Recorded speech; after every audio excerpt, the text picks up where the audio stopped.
தலையெடுப்பு செய்தியில் கரடியின் வாயில் சிக்கிக்கொண்ட விலா எலும்பாகிய சபையை குறித்து நாம் தொடர் செய்தி பேசிக் கொண்டிருக்கிறோம். எதிர்காலத்தை குறித்து பேசுகிற, எதிர்காலத்தை தெரிந்து கொள்ள ஆசைப்படுகிற ஜனங்கள் புறஜாதியில் எப்படியாக போகிறார்களோ அதே போல் கிறிஸ்தவத்திலும் அழிந்து போய் காணப்படுகிறார்கள். இதை குறித்து ஒவ்வொரு விஷயமும் நம்ம பார்த்துட்டு இருக்கிறோம். இதில் இன்றைக்கு பார்க்குற தலைப்பு ஜோசியம்.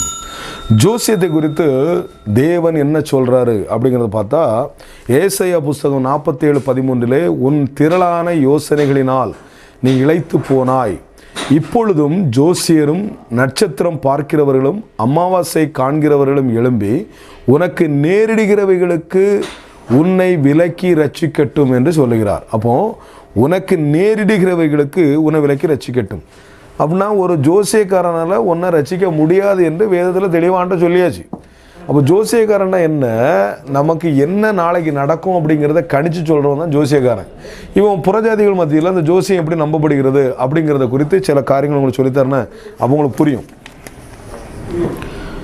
12 விதமான காரியங்களுக்காக ஜோசியம் பார்க்கப்படுகிறது. 1 ஜாதக பலன்கள், 2 ஜாதகம், 3 ஜாதக பொருத்தம், 4 தமிழ் பஞ்சாங்கம், 5 எண் ஜோதிடம் பலன், 6 மனையேடி சாஸ்திரம், 7 வாஸ்து, 8 செவ்வாய் தோஷம் கணிப்பு, 9 யோனி பொருத்தம், 10 நட்பு பொருத்தம், 11 குழந்தைக்கு வைக்க வேண்டிய பெயரின் முதல் எழுத்து, 12 கிரக ஸ்தானங்களின் கணிப்பு என அனைத்தும் கூட இந்த 12 விதமான காரியங்களை பார்க்குறக்கா ஜாதக பொருத்தம் பார்க்குறாங்க, ஜாதகம் பார்க்குறாங்க. அதாவது ஜாதகம்ங்கிறது ஜோசியத்தில் ஒரு மிக முக்கியமான காரியம். அந்த ஜோசியத்தை ஜோதிடம், தமிழ் ஜோதிடம் என்றும் சொல்வார்கள். நல்லா கவனிக்க வேண்டும். இதில் இந்த ஜோசியத்தில் மிக முக்கியமாக ரெகுலராக சில காரியங்கள், ஒரு 7 விதமான காரியங்கள் பார்க்கப்படுகிறது. அது என்னென்னா, 1 ஜாதகம், 2வது ஜாதக பொருத்தம், 3வது காதல் பொருத்தம், 4வது பெயர் பொருத்தம், 5வது எண் ஜோதிட பலன்கள், 6 மனையடி சாஸ்திரம், 7 தமிழ் பஞ்சாங்கம். இந்த 7 விதமான காரியங்கள் ரெகுலராக பார்க்கப்படுகிறது. அதனால இதுக்கு ஜோதிட சாஸ்திரம் என்று பெயர் வைத்தார்கள்.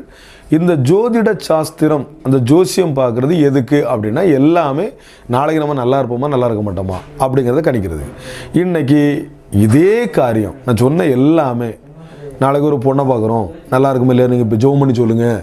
ஒரு பையனை பார்க்குறோம் ஜோம் பண்ணி சொல்லுங்கள். வேலைக்கு போகிறோம், வேலை இவனுக்கு நல்லா இருக்குமா இல்லையா இப்போ ஜோம் பண்ணி சொல்லுங்கள். இன்டர்வியூ போகிறான், இன்டர்வியூனுக்கு ஓகே மேலே ஜோம் பண்ணி சொல்லுங்கள். நாளைக்கு ஒரு வெளிநாட்டுக்கு போனால் இவன் நல்லா இருப்பானே இல்லையா ஜோம் பண்ணி சொல்லுங்கள் அப்படின்னு சொல்லி இந்த கள்ள தீர்க்கதரிசிகளாகிய குறி சொல்கிறவங்கள்ட்ட தேடி போகிறாங்க. இது ஊருக்கு இருக்குதுங்க. ஒரு ஊரில் ஒரு நல்ல ஊழியம் பண்ணுறவர் இருந்தால் குறி சொல்கிறவங்க ஒருத்தர் இருக்குன்னு தான் செய்கிறாங்க. வெள்ளை ஜலம் கட்டி இருப்பாங்க, வெள்ளை ட்ரெஸ்ஸை போட்டுட்டு இருந்தாலும் சரி, அது எதிர்காலத்தை குறித்து வேதத்தில் நமக்கு என்ன எழுதப்பட்டிருக்கு அதை புரிஞ்சுட்டு போயிட்டே இருக்கின்றதான். தேவையில்லாமல் அதை புறஜாதியில் ஜோசியத்தை பார்க்க அலைஞ்சு தெரிஞ்ச மாதிரி புதிய நம்ம கிறிஸ்தவத்துக்குள்ளும் ஜோசியத்திற்காக அலைஞ்சு திரிகிற மக்கள் அதிகமாகிவிட்டார்கள். அதனால் இந்த கள்ள தீர்க்கதரிசி ஆகிய கரடியின் வாயில் சிக்கி கொண்ட விலா எலும்பாகிய சபையை இன்றைக்கு ஒரு சத்தியத்தை கேட்டுக்கொள். வேதத்தில் நம்மளுக்கு புரிய வைக்கிறேன். தானியேல் புஸ்தகம் 1ஆம் அதிகாரம் 20வது வசனத்தில், சகல சாஸ்திரிகளிலும் ஜோசியரிலும் அவர்களை 10 மடங்கு சமர்த்தராக கண்டான். எவர்களை? தானியேல் ஃப்ரெண்டையும் அவன் தேசத்தில் இருந்த ஜோசியக்காரங்களோட 10 மடங்கு சமர்த்தராக பார்த்துருக்கான். நல்லா கவனிக்கணும். அதே மாதிரி தானியேல் 2:10 அவங்க ராஜா கிட்ட அந்த இதை பற்றி அவங்க பேசும்போது சொல்கிறாங்க, கல்தேயர் சொல்கிறாங்க ராஜ சமூகத்தில், இப்படிப்பட்ட காரியத்தை எந்த ராஜாவும் ஒரு சாஸ்திரி இடத்துலையோ சோசியர் இடத்துலையோ கல்தேயர் கேட்டதே கிடையாது. நீங்கள் முதல்ல கேட்குறீங்க, ஏன் எப்படி கேட்குறீங்கன்னு சொல்லி திட்டுற மாதிரி இது பண்ணுறான். 27வது வசனம் 2:27, ராஜா கேட்கிற மறைபொருளை ராஜாவுக்கு தெரிவிக்கக்கூடாது அப்படிங்கிறான். கடைசியில் 4ஆம் அதிகாரம் 7வது வசனம், 5ஆம் அதிகாரம் 15வது வசனத்தில், சொப்பனத்தை சொன்னாலும் அதன் அர்த்தத்தை தெரிவிக்க மாட்டாமற் போனார்கள். ஃபஸ்ட்டு சொப்பனத்தை தெரிவிக்க தெரியல, திரும்ப சொப்பனத்தை சொன்னாலும் தெரிவிக்க தெரியல. இப்போ தானியேல் என்ன பண்ணுறான், இதை தெளிவாக ஆண்டவர் சமூகத்திலேருந்து சொப்பனத்தை தெளிவாக சொன்ன பிறகு தானியேல் புஸ்தகம் 5ஆம் அதிகாரம் 11வது வசனம், உம்முடைய ராஜ்யத்திலே ஒரு புருஷன் இருக்கிறான், அவனுக்குள் பரிசுத்த தேவருடைய ஆவி இருக்கிறது, உம்முடைய பிதாவின் நாட்களில் வெளிச்சமும் விவேகம் தேவர்களின் ஞானத்துக்கொத்த ஞானமும் அவனிடத்தில் காணப்பட்டது. ஆகையால் உம்முடைய பிதாவாகிய நேபுகாத்நேச்சார் என்னும் உம்முடைய பிதாவாகிய நேபுகாத் நேச்சார் என்னும் ராஜாவானவர் அவனை சாஸ்திரிகளுக்கும் சோசியருக்கும் கல்தேருக்கும் அதிபதியாக வைத்தார் அப்படின்னு சொல்கிறோம். அப்போது இந்த தானியேலை, தேவ ஆவி பெற்ற தானியேலை, உண்மையிலே ஊழியம் பண்ண தானியேலை, உண்மையை வாழ்ந்த தானியேலை அந்த தேசத்திலே இருந்த ஜோசியக்காரங்களுக்கெல்லாம் தலைவனாக வச்சுட்டு ஆண்டவர். நீங்கள் அப்படி இருக்கிறீங்களா? நீங்கள் பார்க்குற ஊழியக்காரங்க அப்படி இருக்கிறாங்களா? தானியேலை போல விசேஷ ஆவியோடு இருக்காங்களா? அப்படி இருந்தால் தெளிவாக இருப்பாங்க.